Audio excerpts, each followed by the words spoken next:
Hello everyone, welcome to OBS Studio tutorials. In this video we are going to see that how can you add custom transition or stinger transitions in OBS Studio. Now for the stinger transitions, one thing you need to know is that you need to have some of the transitions pre-made for yourself, then only you can add those transitions. Now if you have your transitions already made and you want to add them in OBS Studio, then this tutorial is for you.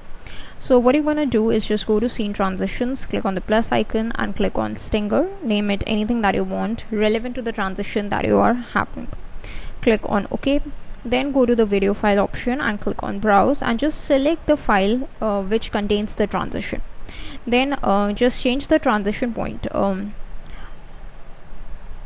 Transition point, you need to change it according to your options, according to the settings that have been provided to you. So suppose your transition point is a 20 ms, so just select a 20 ms and you can just click on preview the transition to get a preview of the transition, that how it is looking. In my case I have just loaded a simple video of the transition, so as to just show you how is this whole thing gonna work. So this is how it's work: A, then my transition, and then B.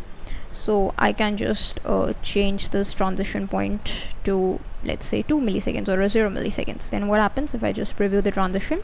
So that's how it is working. It is just playing my video from the very beginning. If you can just change this transition point, so it is actually going to change from where your video is going to start. So let's say I want my video to start from around a 33 ms. Then I preview the transition, so that's from here the video is going to start.